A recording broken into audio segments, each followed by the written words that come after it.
Tapos maya-maya dumating pa yung mga, siguro hindi lang 20 na lalaki yung merong Armalite.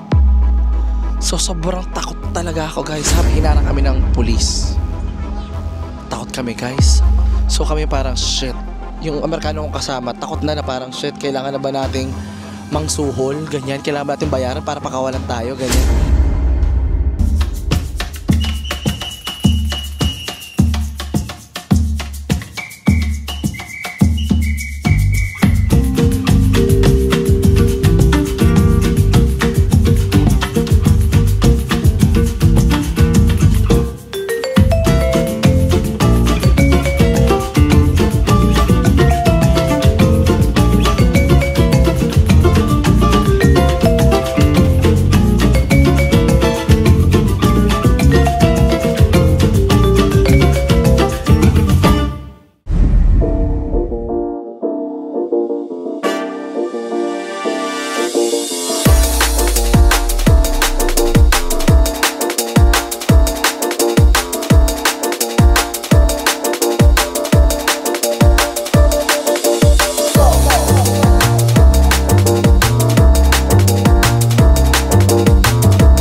Hi be, si Francis Candain. Welcome back to my channel.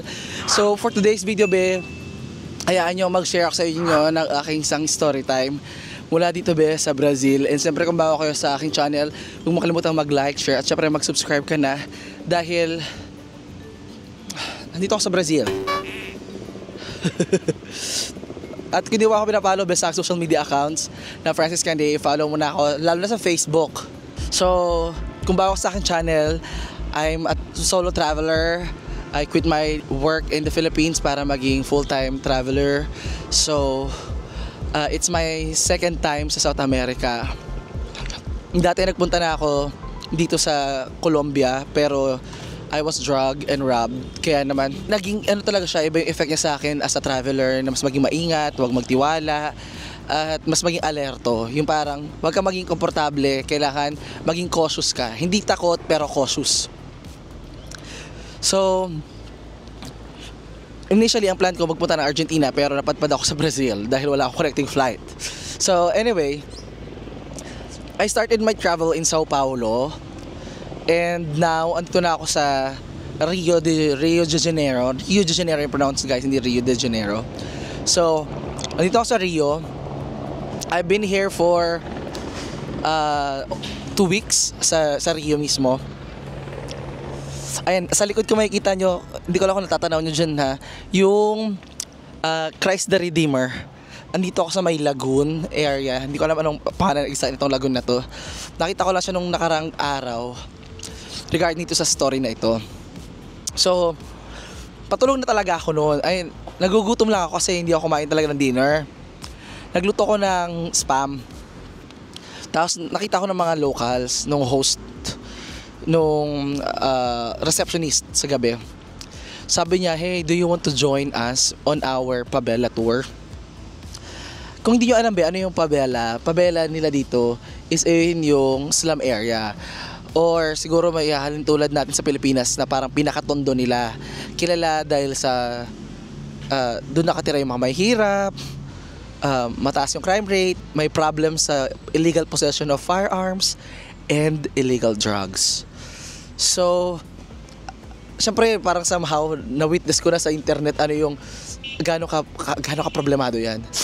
Meron ako pinanood na YouTuber, pumunta siya doon pero sa labas lang ganyan. Pero takot ako be. Ito, so ito na, sabi nila, sige sama ako. Akala ko marami kami, dalawa lang kami. Ako at saka yung isa kong kasama doon na Amerikano, dalawa kami. Kwentuhan pa kami, maya-maya lobas na kami, sumakay kami ng minivan, tawag nila. Kumbaga sa atin meron tayong jeep, meron din sila dito, ang system is parang jeep lang din, na magbabayad ka. Although dito sa kanila, ang bongga na kasi online na lahat, pati sa jeep, pati sa minivan nila, online na lang, scan na lang ng parang Gcash nila, ganyan. Tapos, nakakaloka pa, ako yung huling-huling sumakay, sinasarado ko yung pinto, sabi, stop. Yung pala, automatic nagbubukas at nagsasara yung pintuan nila. Oo, ang may control yung driver. So Umupo na ako. A week ago, umakit na ako ng bundok dito sa Vigidal. And mula doon, nakikita yung slam ng Rosinya. Yung favela ng Rosinya. So nakita ko doon, di ba? Tapos, alam mo yung, siyempre, na-imagine ko na parang, shit, once na pumasok ka dito, parang wala nang labasan. Ito na nga, pumunta na doon, yung sasakyan naming van, as in. Binaba kami doon sa medyo center pa, tapos nilakad na lang namin. Sabi nung host nung tour, Pavela Party and Fun, something like ganyan yung pangalan ng tour. Magbabar daw kami, ganyan, where the locals, ganyan. Sabi ko, okay, sige. Ako hindi naman ako nandoon for the party talaga. Dahil sabi ko nga, mas excited pa ako pumarty sa Amerika kaysa pumarty sa ibang bansa. Kasi syempre sa Amerika, doon yung mga kaibigan ko, English lang, di ba? Alam mo ko yung mga kanta. Dito, syempre mahirapan ako mag-English, tsaka delikado. So, yun na nga. So, pagdating namin doon, naramdaman mo talaga na pinagtitingin na kami ng mga tao. Kasi syempre bago mukha kami, lahat ng taga doon kami. Tapos ang suot ko lang, nakasando lang ako, yung parang pang-Pilipinas na butas-butas, yung ganon. Para sabi nila, madali daw makapag-blend in. Pagdating namin doon, umorder kami ng alak, pero yung alak namin, props lang. Yung parang ako talaga hindi ko siya iniinom, props lang. Tapos, observe lang ako sa lugar nila. Yung tugtugan nila is, alam mo yung honestly, ang na-amaze ako doon na ang party ng songs nila dito, wala ka marinig dito na mga apart na apate or kahit ano mga sikat na bagong kanta ngayon. Ano ba mga sikat na ngayon? Huli ko narinig yung yung pa eh. So sa kanito puro local songs. Doon nung nandun kami sa area ng partihan nila, guys. Alam mo yung parang labasan lang. Alam mo yung street na labasan papuntang highway. Ganun lang sa may kanto lang, ganun. Sa labas lang talaga. Street party talaga. Pagdating namin dun sa area, parang sayawan. Sa street lang, sayawan. Ganyan. Tapos nagiinuman yung mga tao, kakantahan, sayawan.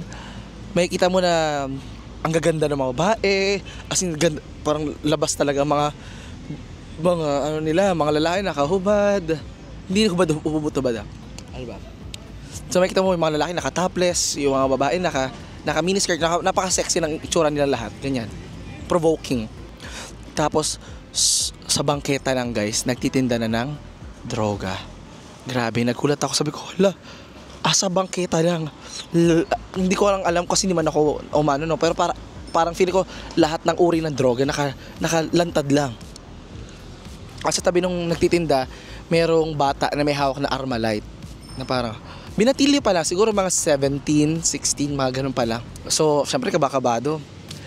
Yung kasama ko namang Amerikano. Alam mo naman Amerikano minsan, di ba? Minsan walang filter, hindi sensitive. Nagtatanong ba naman, nagre-react siya tungkol dun sa baril.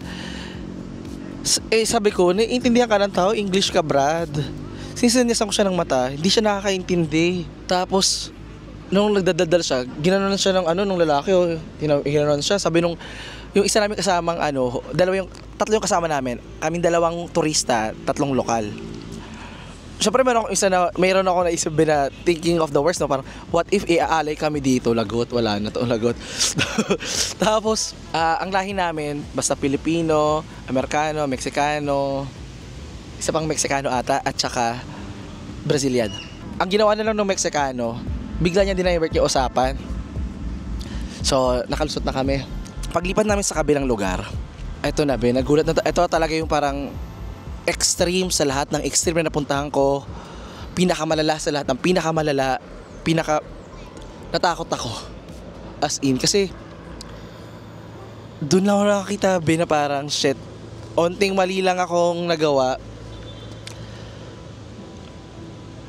mababaril ako dito, mamamatay ako dito. Ang paalala nila sa amin bago kami dumating doon, bawal gumamit ng cellphone, bawal magpicture. Pero simula pa lang sa unang area, nagpicture agad kami bago kami uminom para meron agad kaming remembrance. Kasi hiningi ko yun sa kasama ko, pahingin picture, sabi ko. Kaya sa pangalawang lugar, meron kami isang lalaki ulit na nakita na merong Armalite.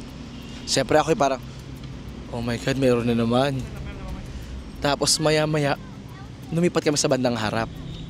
Kasi sa entrance na yung lalaki, punta kami sa bandang harap. Maya-maya, dumating yung isang lalaki sa likod na namin. Hala, Diyos ko. Gusto niyang kunin yung table na nasa likod namin. Tapos maya-maya, dumating pa yung mga, siguro hindi lang 20 na lalaki yung merong Armalite. So, sobrang takot talaga ako, guys. Habang meron pa silang Armalite, meron silang sinisinghot sa bote. Hindi ko alam kung anong uri ng droga yon or solvent ba yun. Hindi, para siyang, basta nasa spray. Yung iba iniinom, tapos ginagawa sa ilong. Hindi ko alam eh. Pero ako yung parang, shit, paano kung mawala to sa sarili niya at pagbabariling kami? Alam mo yung ganun na parang, oh my God, nakakatakot. Sabi ko sa kanila, kung malapit na kayo matapos uminom ng alak ninyo, umuwi na tayo. Kasi there's no sense din naman dahil hindi naman ako nakarelate ng music. Mahalaga sa akin na witness ko na nagtagal kami ng mga 2 oras dun sa lugar. Nakauwi kami mga bandang alas 3 pasado. Alas 3 pasado. Alas 3 kami umalis sa lugar eh. Tapos on the way back, hinara kami ng pulis. Takot kami, guys. Sabi ng pulis, at buksan daw yung mga bintana. Kasi nag-Uber ako eh. Buksan daw yung bintana. Tapos akala ko pinapatanggal yung sombrero ng kasama ko, pinapababa kami. So kami parang shit. Yung Amerikano kong kasama, takot na parang shit, kailangan na ba nating mangsuhol, ganyan, kailangan ba nating bayaran para pakawalan tayo, ganyan. Tapos lumabas ako, tinanong kami, taga saan kayo? Sabi ko, taga Pilipinas. Sa Amerika, Mexico, ganyan. Eh yung mix ng lugar namin, guys, Philippines, Mexico, Amerika, tapos Brazil.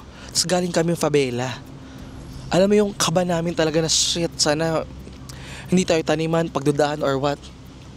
Chinek yung laman ng mga pitaka namin, mga wallet namin, cellphone namin.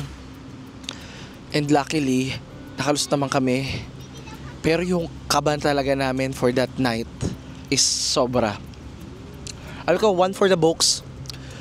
At times nga sabi ko, parang mas safe pa para sa akin mag-travel sa Afghanistan siguro kaysa dito. Kasi doon terorista, pero dito lahat, parang ba, correct me if I'm wrong kalaban mo doon, terorista. Dito kalaban mo, yung kahirapan,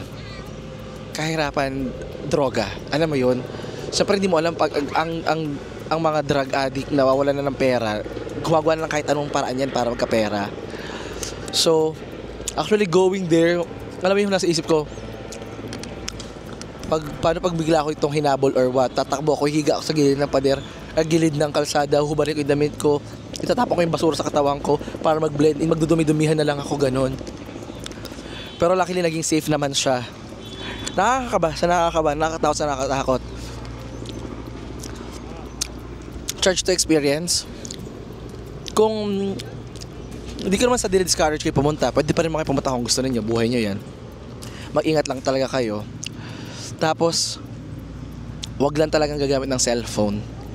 And always try to blend in.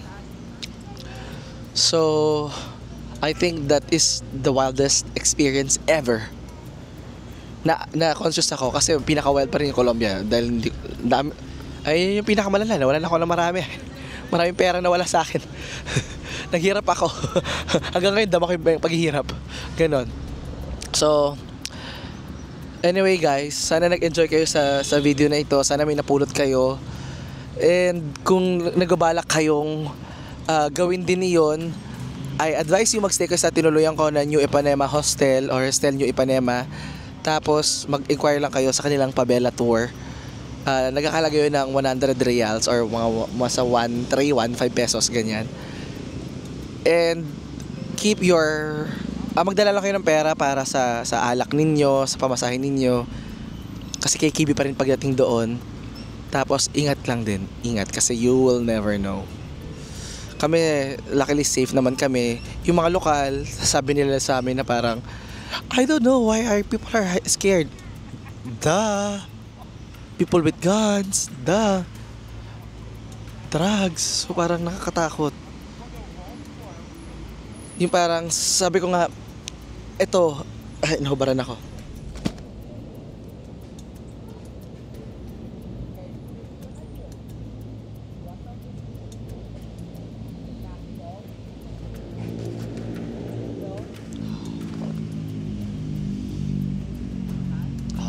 Alis na ako guys, may baliw dito.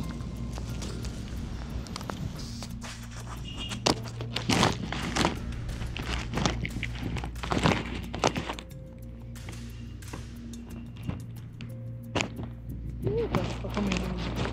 Lagi ko nakasama sa akin. Alis na ako dito guys. Utang.